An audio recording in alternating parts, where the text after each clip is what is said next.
স্বাগত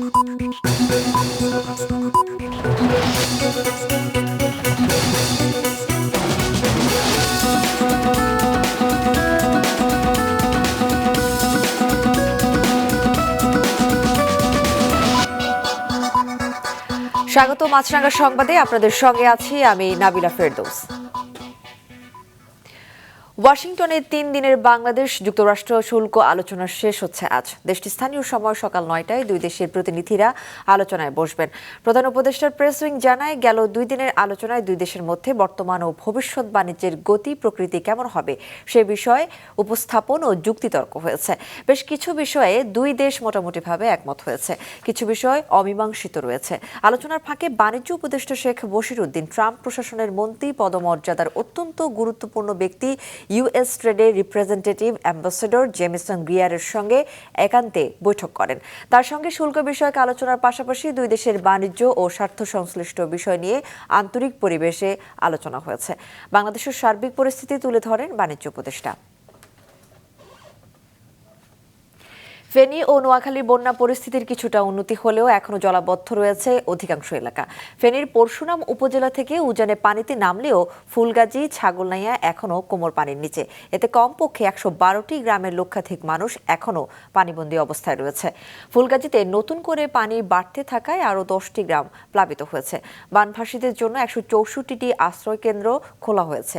সেখানে প্রায় 8,133 জন আশ্রয় নিয়েছেন। এখন স্বাভাবিক হয়নি ফেনী, পরশুরাম ও ফেনী ছাগলনাইয়া মহাসড়কে যান চলাচল।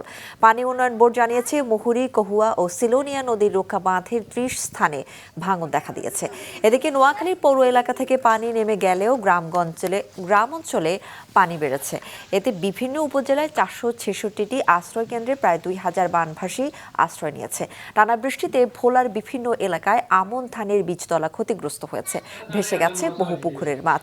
এদিকে বৈরী আবহাওয়ার কারণে বান্দরবানের লামায় সব পর্যটন কেন্দ্র বন্ধ ঘোষণা করেছে প্রশাসন। নিচু এলাকার মানুষ অনেকে কষ্ট করে খেতে খাওয়া, যারা খুব গরিব এরা খুবই কষ্ট আছে। দিনে বৃষ্টিতে বাড়িঘর ডুবে গেছে, রাস্তাগুলি ডুবে গেছে। রাস্তাতে অনেক লোদ কাদা পানি এবং চলাফেরা করতে খুব কষ্ট। দর্শক, কিছুক্ষণ আগে ফেনী ও নোয়াখালী জলাবদ্ধতার পরিস্থিতি জানিয়েছেন আমাদের সহকর্মীরা। গত 3 দিন আগে পরশুরামে যে এলাকা থেকে বন্যা আরম্ভ হয়েছে, সেই এলাকা থেকে কিন্তু অবস্থা পানি অনেকটা কমে গিয়েছে। সেখানকার প্রধান সড়কগুলোতে এখন পানি নেই, কিন্তু লোকালয় এবং পাড়া মহল্লা যে এলাকার যেগুলো আছে সবগুলো কিন্তু পানি তলিয়ে আছে। ফুলগাজীতেও পানি আছে। এই মুহূর্তে জোয়ারের পানি উজান থেকে পানি এসে ভাটির এলাকা, আমাদের ফেনী, ছাগলনাই এবং সদর উপজেলা কিন্তু বিভিন্ন এলাকা প্লাবিত রয়েছে। ছাগলনাই উপজেলা প্রায় এখন কিন্তু 1/3 এলাকায় কিন্তু পানির নিচে তলিয়ে আছে এবং সদর উপজেলার কয়েকটি ইউনিয়ন পানির নিচে তলিয়ে আছে। পানি উন্নয়ন আমাদেরকে জানিয়েছেন 21টি মুহুরী, কহু এবং সিলোনিয়া নদীর 21টি স্থানে এ পর্যন্ত বাঁধ বেঁধেছে। বাঁধ ভেঙে প্রায় 118টি গ্রাম কিন্তু প্লাবিত হয়ে আছে।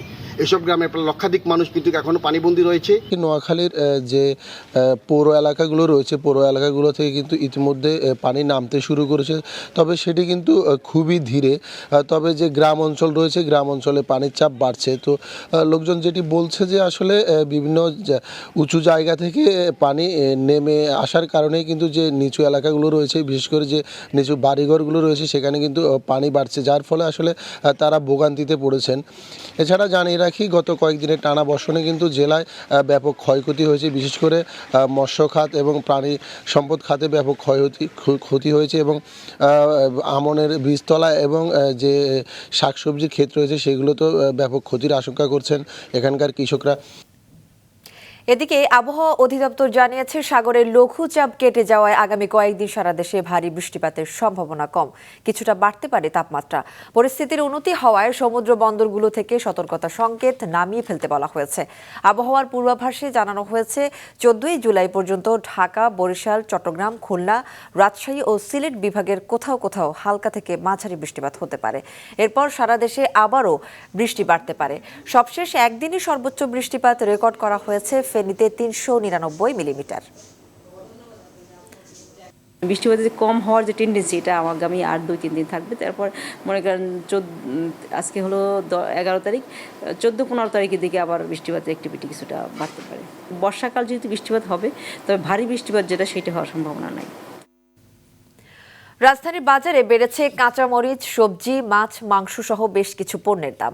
2-3 দিনের বৃষ্টিতে দরের এমন ঊর্ধ্বগতি বলছেন বিক্রেতারা। কারণ বাজারে ঘুরে দেখা গেছে সপ্তাহের ব্যবধানে 200 থেকে 250 টাকা বেড়েছে কাঁচামরিচ। বিক্রি হচ্ছে 280 থেকে 320 টাকা কেজি দরে। দিন চারেক আগেও যা 60 থেকে 100 টাকায় বিক্রি হয়েছে।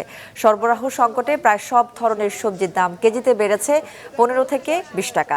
বেশিরভাগ সবজি বিক্রি হচ্ছে 60 থেকে 80 টাকায়। কেজিতে 10 থেকে 15 টাকা বেড়ে সোনালী মুগরি বিক্রি হচ্ছে 300 থেকে 310 টাকায়। স্থিতিশীল রয়েছে ব্রয়লারের দাম। কেজিতে 50 থেকে 70 টাকা পর্যন্ত বেড়েছে প্রায় সব ধরনের মাছের দাম। আর উচ্চ মূল্য স্থিতিশীল রয়েছে চালের। জাতীয় নাগরিক পার্টি এনসিপির জুলাই পদযাত্রা ও পথসভা কর্মসূচি আজ যশোর ও সাতক্ষীরায়। শুরুতে যশোর সফরের প্রথম কর্মসূচি হিসেবে সকালে শহরের 4 খাম্বার মোড় এলাকার একটি অভিজাত হোটেলে জুলাই অভ্যুত্থানের শহীদ 4 জনের পরিবারের সাথে সাক্ষাৎ করেন এনসিপির নেতারা। একই সময় কথা বলেন 73 জন আহত এবং তাদের পরিবারের সদস্যদের সাথে। আহতরা যথাযথ চিকিৎসা, পুনর্বাসন এবং যোগ্যতা অনুযায়ী কর্মসংস্থানের দাবি জানান। দুপুরে স্থানীয় মডেল মসজিদে নামাজ শেষে সেখান থেকে পদযাত্রার কথা রয়েছে এনসিপি নেতাদের। এরপর কোর্ট মোড়ে পথসভা শেষে খুলনার উদ্দেশ্যে রওনা হবেন তারা। ঢাকা সিলেট মহাসড়কের ব্রাহ্মণবাড়িয়া অংশে 25 কিলোমিটার জুড়ে দেখা দিয়েছে তীব্র যানজট। গতকাল সন্ধ্যা থেকে ব্রাহ্মণবাড়িয়ার আশুগঞ্জ গোল চত্বর থেকে সরাইল বিশ্ব রোড হয়ে হবিগঞ্জের মাধবপুর পর্যন্ত যানজট তৈরি হয়, যা এখনও অব্যাহত রয়েছে। হাইওয়ে পুলিশ জানিয়েছে বৃষ্টির কারণে ঢাকা সিলেট মহাসড়কে আশুগঞ্জ ও বিশ্ব রোড মোড় এলাকায় তৈরি হয়েছে বড় বড় গর্ত। এছাড়া 4 লেনের কাজ চলমান থাকায় মহাসড়ক দিয়ে যান চলাচল ব্যাহত হচ্ছে। এদিকে যানজটের কারণে চরম ভোগান্তিতে পোহাচ্ছেন মানুষ। যানজট নিয়ন্ত্রণে কাজ করছে ট্রাফিক বিভাগ। আমরা তো মৌলভীবাজার থেকে আসছি রাত 10টার সময় গাড়ি ছাড়ছি। গাড়ি ছাড়ার ফলে এখানে আসার ফলে রাইতে 1টা 10টা বাজে উঠেছিলাম থেকে বাসে এখানের মধ্যে করে মনে করো আড়া পড়তে লাগবে। অনেক দূর মনে করো হাঁটতে আইতেছে, এখন মনে করো গরুতে দেখতে পারি মনে রাস্তা যতটুকু সম্ভব রাস্তা ভাঙ্গা, এই কারণে আমরা জামটা বেশি বুক করতেছি। আমরা ঘন্টায় ঘন্টা জামা পরে থাকি এবং কালকে আসরত জামা পড়ছিলাম ঢাকা রসুনদের থেকে এমন মন্দির বিশ্ব রাইতে আমার প্রায় 9টা বাজছে। আন্তর্জাতিক যুদ্ধবিরতির আলোচনা চলার মধ্যেও গাজা উপত্যকায় ভয়াবহ হামলা চালিয়েছে ইসরায়েলি বাহিনী। বৃহস্পতিবার একদিনে নিহত হয়েছে কমপক্ষে 82 জন প্যালেস্টাইনি, আহত হয়েছেন আরও অনেকে। গাজার স্বাস্থ্য মন্ত্রণালয় জানায় গাজার দেইর আল বালাহ এলাকায় বোমা হামলায় নিহত হন অন্তত 15 জন। নিহতদের মধ্যে 10 জন শিশু। এই প্রাণহানির ঘটনা এমন এক সময় ঘটল যখন একদিকে গাজায় যুদ্ধবিরতি চুক্তির সম্ভাবনা নিয়ে আলোচনা চলছে, অন্যদিকে রাফা শহর থেকে প্যালেস্টাইনিদের জোরপূর্বক সরিয়ে নেওয়ার পরিকল্পনা নিয়ে আন্তর্জাতিক উদ্বেগ বাড়ছে। জাতিসংঘের শিশু বিষয়ক সংস্থা ইউনিসেফের নির্বাহী পরিচালক ক্যাথরিন রাসেল এই হামলার তীব্র নিন্দা জানিয়েছেন। এবার কানাডিয়ান পণ্যের উপর 35% শুল্ক আরোপের হুমকি দিয়েছেন যুক্তরাষ্ট্রের প্রেসিডেন্ট ডোনাল্ড ট্রাম্প। 1 আগস্ট থেকে কানাডার পণ্যের উপর নতুন এই শুল্ক আরোপ করা হবে বলে জানিয়েছেন তিনি। বৃহস্পতিবার সামাজিক যোগাযোগ মাধ্যমে পোস্ট করা এক চিঠিতে ট্রাম্প কানাডার প্রধানমন্ত্রী মার্ক কার্নিকে উদ্দেশ্য করে এই ঘোষণা দেন। পাল্টা ব্যবস্থা নিলে আরও কড়াকড়ি শুল্ক আরোপের হুমকিও দিয়েছেন ট্রাম্প। এর আগেও কানাডার কয়েকটি পণ্যের 25% শুল্ক বসিয়েছে যুক্তরাষ্ট্র। নতুন এই ঘোষণা এমন এক সময়ে আসলো যখন দুই দেশ একটি নতুন বাণিজ্য চুক্তি নিয়ে আলোচনা চালিয়ে যাচ্ছে। ট্রাম্প প্রশাসনের বিশ্বব্যাপী স্টিল, অ্যালুমিনিয়াম ও গাড়ি শিল্পে আরোপিত শুল্কের প্রভাব এরই মধ্যে কানাডায় পড়তে শুরু করেছে। খেলার খবর, মেয়েদের বয়সভিত্তিক সাফ অনূর্ধ্ব 20-এর উদ্বোধনী ম্যাচে আজ শ্রীলঙ্কার মুখোমুখি হবে স্বাগতিক বাংলাদেশ। বসুন্ধরা কিংস অ্যারেনায় ম্যাচটি শুরু হবে বিকাল 3টায়। এ আসর উপলক্ষে বেশি দিন অনুশীলন করার সুযোগ পায়নি বাংলাদেশ দল। মিয়ানমারে এএফসি এশিয়ান বাছাই পর্ব খেলে সাফ অনূর্ধ্ব 20 জন্য নেমে পড়েছেন মেয়েরা। জাতীয় দলের 8 ফুটবলার রয়েছেন বয়সভিত্তিক সাফের দলে। আসলে ভারত না খেলায় টুর্নামেন্টে হচ্ছে রাউন্ড ববিন লিগ পদ্ধতিতে। সর্বোচ্চ পয়েন্ট অর্জন করা দলই হবে চ্যাম্পিয়ন। বাংলাদেশের অধিনায়ক আফিদা খন্দকার বলেন, সবশেষ আসরে শিরোপা জেতায় এবারও তাদের লক্ষ্য শিরোপা জয়ের। অন্যদিকে বাংলাদেশের কোচ পিটার বাটলার বলেছেন, এই টুর্নামেন্টের মাধ্যমে জাতীয় দলের প্রস্তুত হবে তার দল। এ ছিল এখনকার মতো। ফেসবুকে আপডেট পেতে ভিজিট করুন মাছরাঙা টেলিভিশনের পেজে। ইউটিউব চ্যানেলেও দেখতে পারেন আমাদের সংবাদ প্রতিবেদন ও অনুষ্ঠান। আমাদের পরবর্তী সংবাদ দুপুর 2টায় দেখার আমন্ত্রণ রইল।